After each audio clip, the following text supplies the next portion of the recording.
Hello, my name is Emma Delagrange. I'm a student here at Highlands High School in Fort Thomas, Kentucky, and I'm here to present my AP Capstone project. During the time we were choosing our topics, I was very interested in obstetrics and gynecology, and I was specifically interested in the female reproductive system, so I kind of branched off of that and came up with the topic of preterm birth.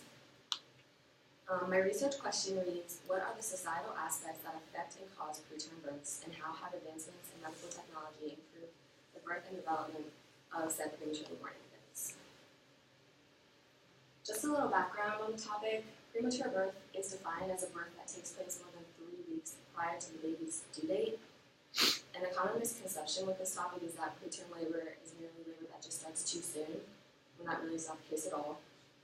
Dr. Roberto Romero from the Denver Medical Center, he stated that the fundamental difference is that normal labor at term occurs when the uterus and placenta can no longer support the fetus within the womb, while in contrast, preterm labor results from several disease states, so there very much is a difference.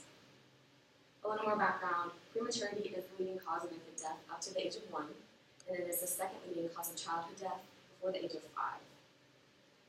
Prematurity affects 1 in 10 babies, according to the Center for Disease Control, and that is a statistic based off the past medical year. So it's a very relevant topic right now, and it still plays a role even though we are at the peak of our medical technology.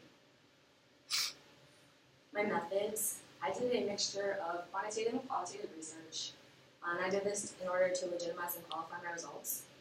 And I really focused on the ethicality of my research. I looked at scholarly sites and studies. I used the analysis of doctors and physicians who are in the profession who are very familiar with this topic. And I decided not to take part in the survey because I didn't feel the subject had any benefit with an outside opinion. One of my first findings, I looked at a study done at the University of Colorado Health Sciences Center, and that's located in Denver. And there they believe that the testing and treatment of infants for prenatal infectious diseases should become a routine pregnancy care. So they really recommend this to mothers everywhere who are able to and have access to this. And in their study, they found that an antibiotic treatment of infected pregnant women can reduce their birth rates, can reduce rates of premature delivery by over 1/3. And they also found that reproductive tract infections is a cause of preterm birth, and that treatments with antibiotics could cut infant mortality. I looked at another study done by Dr. C.J. Lockwood. He is the Senior Vice President at USF Health, and he is the Dean of Morsani College of Medicine. And he really looked into the rising preterm birth rates. So that was something that he studied in depth. And he believes that it is for time to double down on our efforts, meaning that this is a very relevant problem, and it shouldn't really be a problem with everything that we've overcome. And so he found that the birth rate for teenagers aged 15 to 19 years, it continues to fall, dropping 8% in just 1 year, 46% since 2007, and 64% since its peak rate in the year 1991. He argues that reducing non-medically indicated deliveries before 39 weeks would reduce the preterm births. I also looked at a study done by a group of science professors, I won't name them all, but they are all from esteemed universities, and they looked into preterm birth in their analytical study called Born Too Soon. And they looked into specifically the economic and societal aspects that are tied to preterm birth rates. So one of the things they found was that there is a survival gap between those born in high and low income countries, and that gap is significantly widening with 1 million deaths a year due to complications of preterm birth. So something that he really focused on and found that was there is a large difference between the birth rates of those born in less developed countries and more developed countries, and that's just an income thing. They don't have as great as technology as those in the developed countries. And he also found that a solution known as antenatal corticosteroids, it did have a positive impact on the low gestation period births, but it was found difficult to implement in those countries who don't have the intensive care that they need, which are the less developed countries. Lastly, one of the studies I looked at, done by Dr. Oliver Laurent, he is a member of the Program of Public Health at the University of California, and he performed analysis on the effects of air pollution on preterm birth and how these advancements are in place to reverse these effects.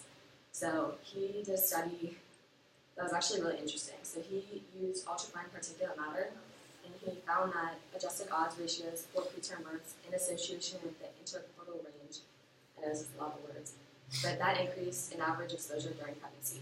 So to simplify that, he found that the highest values were due on road diesel and gasoline. But these are two very real world problems. Pollution is a huge problem. When people tell you not to pump that last thing of gas when it's sunny outside, they really mean it because it can have effects on almost anything. So some of the results, this graph shows the proportion of births being preterm, which is less than 37 weeks, and within the same inter-pregnancy intervals. And so those were calculated to the nearest month. And as you can see, there's a parabol trend, which scientists found that it's most common for prematureness to happen in the shortest intervals and the longest intervals. So there's a trend there. And then these maps to the right, these demonstrate the percentages of preterm and very preterm deliveries, with the darkest being the highest frequency and white being the least. So there has been, and these are by race, so there has been a correlation between race and prematurity, and I'll go on that to a second. So in my discussion, I wanted to pinpoint common causes of preterm birth and discover how it can be reversed through medical technology. I found that pollution played a prominent role by infiltrating the air and environment in which the baby is surrounded by. I found that racial impacts on preterm birth is in terms of predispositions, so something that's just racially there, and that is tied to the geographic ones as well. It has to do with less developed countries and more developed countries. And I found that regular testing and treatment of prenatal infectious diseases are very much advised, and antibiotics have found to be successful in treating and preventing these preterm births. A gap in my research is probably the relationship between socioeconomic status and its link to preterm birth. So how income affects preterm birth is still largely unknown, but I don't feel the gap is entirely detrimental because there is a correlation and there's something we can do to reverse it. So, for example, healthcare and services to low-income families who aren't always exposed to these, who don't have enough money to get those fancy treatments and the things that doctors recommend. A possible bias in my study. I think it would come from the research, which is political, or it would come from research that comes from political issues concerning unborn babies and abortions, which though it's not directly related to this topic, it still remains controversial today, especially with this past election. And then, to further the research beyond potential gaps, one must consider the future of birthing methods and technology as it relates to pregnancies. So we're constantly coming up with new things. We are very advanced in that, but we've advanced a lot. So, my conclusion, childbirth is a worldwide issue that is both feared and praised depending on the location one lives. Less developed or developing countries face larger complications with the birth of a child. In countries such as America, we have surpassed these fears. We have the technology, but not everywhere in the world does. And I found that pollution, being a large factor in preterm birth, is not being worked on to be reduced and prevented in many places, and it remains a very relevant issue. And then my reciting. Thanks, Mr. Allen.